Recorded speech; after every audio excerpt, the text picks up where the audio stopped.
So we were discussing about the weather and the climate. Weather क्या होता है? ये एक शॉर्ट टर्म चेंज होती है एटमॉस्फेयर में।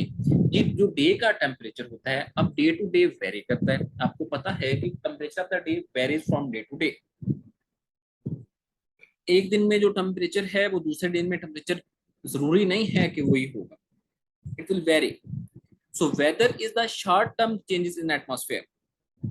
सो क्लाइमेट अगर हम डिस्कस करें, climate refers to average atmospheric conditions. Climate basically ये होती है आपको हवा वहां की। फॉर एग्जांपल हम मरी या नॉर्दर्न एरियाज को देखते हैं तो हम कहते हैं वहां का क्लाइमेट कोल्ड है। लेकिन अगर हम डेजर्ट एरियाज में देखते हैं तो हम कहते हैं वहां का क्लाइमेट हॉट होता है। तो मींस एवरेज एटमॉस्फेरिक कंडीशंस जो एक जगह पे रहती हैं, एट अ सेम प्लेस जो रहती हैं, एट अ स्पेसिफिक प्लेस जो एटमॉस्फेरिक कंडीशंस रहती हैं जनरली एवरेज, उनको हम क्लाइमेट कहते हैं। Over relatively long period of time, 30 years, हम कम से कम 30 ईयर्स का जो एक एस्टिमेट लगाते हैं कि यहाँ पे क्या एटमॉस्फेयर रहा, यहाँ पे क्या एटमॉस्फेरिक कंडीशंस रही, उनको हम कहते हैं क्लाइमेट। वेदर वेरिएबल्स जो हैं, बेसिकली वेदर वेरिएबल्स होते हैं कि वेदर में जो चीजें चेंज होती रहती हैं। अब टेम्परेचर वेदर में चेंज होता है, आपको पता है डे टू डे चेंज होता रहता है। और एक डे पे भी, on one day at a specific day, might possible कि मॉर्निंग में और टेम्परेचर हो, इवनिंग में और हो, मिड डे में और हो, टेम्परेचर वेरीज। प्रेशर प्रेशर जो है वो भी वेरीज करता है। Circulation, precipitation, humidity. अब सर्कुलेशन क्या है? ठीक है कि जो हवा है, फॉर एग्जांपल, ठीक है, एयर है, विंड है, वो स्टार्ट हो जाती है, टेम्परेचर चेंज करेगा, उससे प्रेशर भी चेंज होगा। प्रेसिपिटेशन की बारिश होती है, उससे भी टेम्परेचर चेंज होगा। कोई ह्यूमिडिटी है तो उसकी वजह से टेम्परेचर चेंज होगा। It is a constantly variable. ठीक है, ये वेरिएबल टेम्परेचर है, इसको हम वेदर कहते हैं, short term change in temperature. Then we comes to weather variables को हम वन बाय वन डिस्कस करेंगे। First is the global temperature. Temperature is very important factor in determining the weather. हम weather को determine करने के लिए सबसे पहले कहते हैं जी टेम्परेचर क्या है, वहां का टेम्परेचर क्या है, बिकॉज इट इन्फ्लुएंसेस और control other elements of weather. ये अदर एलिमेंट्स ऑफ वेदर को भी इन्फ्लुएंस करता है या कंट्रोल करता है। Sun being the main source of energy provide 97.7% energy for all physical processes on earth. जितने भी फिजिकल प्रोसेसेस अर्थ पे होते हैं, जितने भी फिजिकल प्रोसेसेस, चाहे वो कोई भी फिजिकल प्रोसेस है, फोटोसिंथेसिस है, ये भी फिजिकल प्रोसेस है, ठीक है। कार्बन डाइऑक्साइड इजैकुलेशन करते हैं, ऑक्सीजन इनटेक करते हैं, इसके अलावा तमाम जितने भी हम फिजिकल प्रोसेसेस काम करते हैं, उनमें 97.7% एनर्जी जो है वो सन हमें प्रोवाइड करता है, सूरज प्रोवाइड करता है in the form of sunlight. For example हम अगर फोटोसिंथेसिस को ले लेते हैं तो फोटोसिंथेसिस एक ऐसा प्रोसेस है जो सनलाइट से ही डिपेंडेंट है, सनलाइट का ही डिपेंडेंट है। सन जो है उसकी लाइट जब तक एक पौधे पे नहीं पड़ती तब तक फोटोसिंथेसिस स्टार्ट नहीं होती, तब तक ऑक्सीजन फॉर्मेशन स्टार्ट नहीं होती। Non uniform distribution of heat. अब क्या है non distribution, uniform distribution heat की। नॉन यूनिफॉर्म मतलब एक पार्टिकुलर प्लेस पे तो एक टेम्परेचर हो सकता है, लेकिन मुख्तलिफ प्लेसेस पे नॉन यूनिफॉर्म डिस्ट्रीब्यूशन होती है हीट की। तो from place to place temperature variable होता है। Heat across the globe is not uniformly distributed because change in global temperature. Basically अब देखें, अगर हम नॉर्दर्न हेमिस्फीयर को देखें, नॉर्दर्न एरियाज को देखें, वहां पे हीट नहीं होती ज्यादा, वहां पे हीट स्ट्रेस नहीं होता। लेकिन हम अगर हम डेजर्ट एरियाज को देखें तो वहां पे हीट ज्यादा है, तो वेरी की ना, उधर हीट कम, उधर हीट की डिस्ट्रीब्यूशन कम है, इधर हीट डिस्ट्रीब्यूशन ज्यादा है, तो mean it's a non uniform distribution.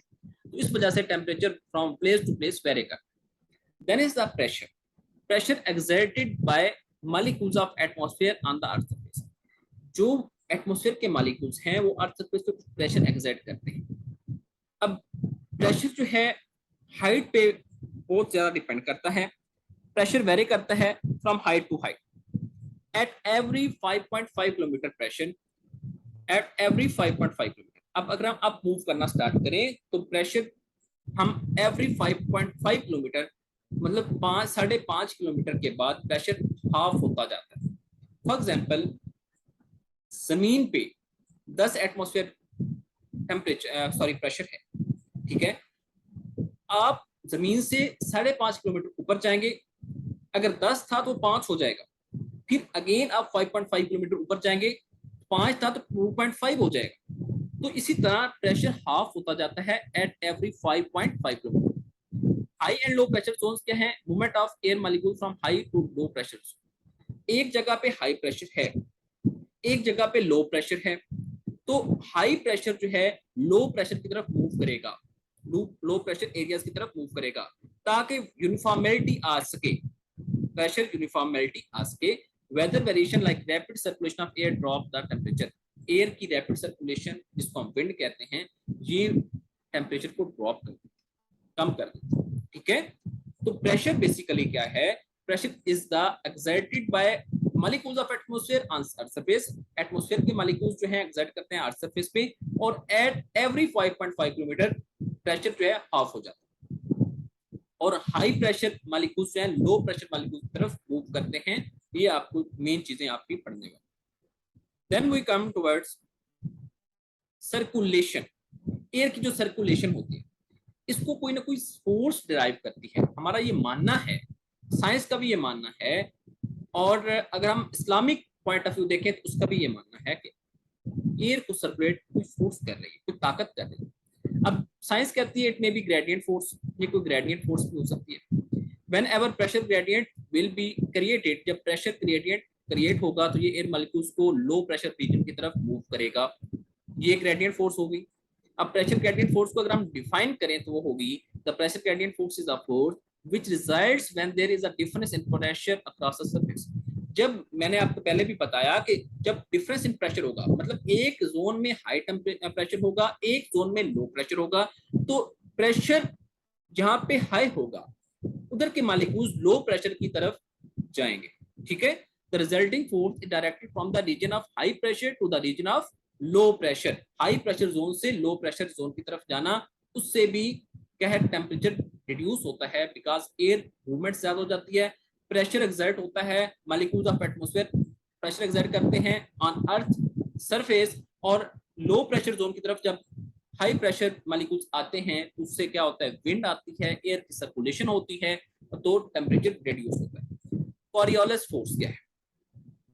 Once air has been set in motion by pressure gradient force, it undergoes apparent deflection from its path। जब प्रेशर ग्रेडियंट फोर्स अप्लाई होती है air में, तो उसमें उसके पाथ में, उसके रास्ते में, क्योंकि फोर्स लग रही है तो डिफ्लेक्शन आ रही है। डिफ्लेक्शन मीन होता है चेंजिंग आ रही है। ठीक है, वो अपने रास्ते से जो है वो हटती है, डिफ्लेक्ट करती है। इस डिफ्लेक्शन को हम कहते हैं कॉरियोलिस फोर्स। ठीक हो गया। Then next pressure weather variable क्या है? प्रेसिपिटेशन।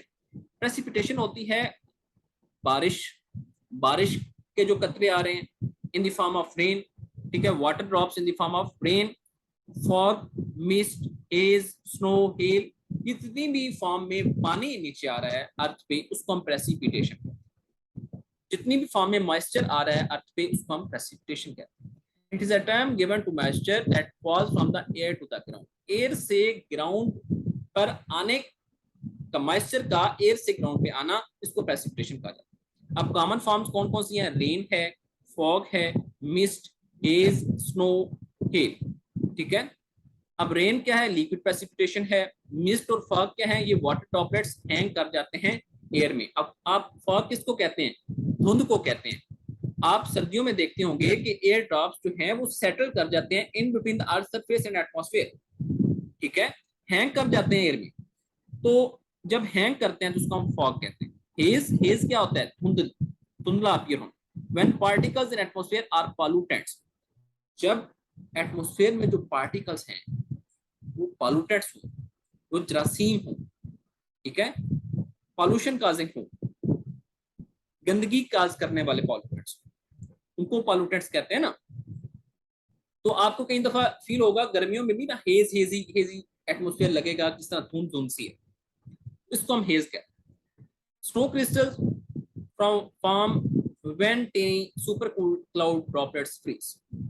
जब क्लाउड ड्रॉपलेट्स फ्रीज कर जाते हैं तो स्नो, आप कहते हैं ना बर्फबारी हो रही है, मरी के इलाके में बर्फबारी हो रही है, वहां पे टेम्परेचर माइनस पे चला जाता है, बिलो जीरो हो जाता है, -1, -2, -3 इस तरह का टेम्परेचर होता है।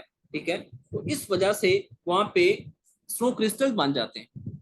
हेल क्या है? हेल ज़ालाबारी को कहते हैं। Is the form of precipitation which consist of balls और irregular lumps of ice. Lumps of irregular lumps of ice जब बारिश में अक्सर गिरते हैं, जिसको हम कहते हैं ज़ालाबारी, तो इसको हेल कहा जाता है। Irregular lumps of ice. That is the humidity. Humidity क्या होता है? मॉइस्चर, कितनी नमी है एयर में, कितनी नमी है। Measure of amount of moisture in the air. The air's capacity to hold vapor is limited but increases dramatically as the air warm. जितनी एयर वार्म होती जाएगी, इतनी ज्यादा जो एयर की कैपेसिटी है वेपर्स को होल्ड करने की, वो इंक्रीज होती जाएगी। Roughly doubling for each temperature increase of 10 degree Celsius. 10 degree Celsius temperature के इंक्रीज से उसकी एयर कैपेसिटी जो है मॉइस्चर को, वेपर्स को होल्ड करने की, वो डबल हो जाएगी। In winter air is generally cooler and dryer, whereas in summer air is warmer। ठीक है। अब ह्यूमिडिटी ज्यादा किसमें होती है? जब टेम्परेचर कूल होता है। ठीक है। अब उसके बाद whereas in summer when air is warmer it can hold most moisture, moisture को होल्ड कर सकता है। that's why that gives that sticky soapy feeling of very humid day। जब बहुत ज्यादा जो है एयर वार्म होती है, समर होता है, तो हम अपने आप को में चिपचिपाहट सी फील करते हैं। ठीक है। इस वजह से स्टिकी सूपी फीलिंग आती है on very humid day. Then comparison between, it's our last slide, comparison between the weather and climate. अब वेदर मैंने आपको बताया कि एटमॉस्फेरिक कंडीशन है किसी पार्टिकुलर रीजन की, और ये चेंज होती रहती है। और ये एक क्लाइमेट जो है, ये क्या है? एवरेज एटमॉस्फेरिक कंडीशन है। आपने डिफरेंस ये करना है वेदर और क्लाइमेट में। वेदर एवरीडे एटमॉस्फेरिक कंडीशन है और क्लाइमेट एवरेज एटमॉस्फेरिक कंडीशन, बस। और उसके बाद वेदर जो है ये minute by minute state of atmosphere, ये हर मिनट बाद चेंज होता रहता है टेम्परेचर, लेकिन ये एवरेज वेदर जो है वो क्लाइमेट। उसके बाद ये रिप्रेजेंट क्या करता है weather? What are the condition of atmosphere in geographical location over short period. Short period में एक जियोग्राफिक लोकेशन में क्या कंडीशन है एटमॉस्फेयर की, और क्लाइमेट क्या करता है एक लॉन्ग पीरियड में एक जियोग्राफिक लोकेशन में क्या एटमॉस्फेयर की कंडीशन। वेदर जो है ये कॉन्स्टेंटली वेरी करता रहता है, ये चीज हमने पहले भी पढ़ी। क्लाइमेट वेरी नहीं करता। उसके बाद वेदर को अफेक्ट कौन कौन करता है? Temperature, humidity, air pressure, cloudiness और प्रेसिपिटेशन, ये हमने सारी चीजें पढ़ी। और क्लाइमेट को दो ही चीजें जो है वो अफेक्ट करती हैं, वो है टेम्परेचर और precipitation। Then is the weather is for short term, climate is for long term। और उसके बाद very important कि study of weather is known as meteorology and study of climate is known as climatology। That was our today's topic। I hope ये आपको clear हो गया।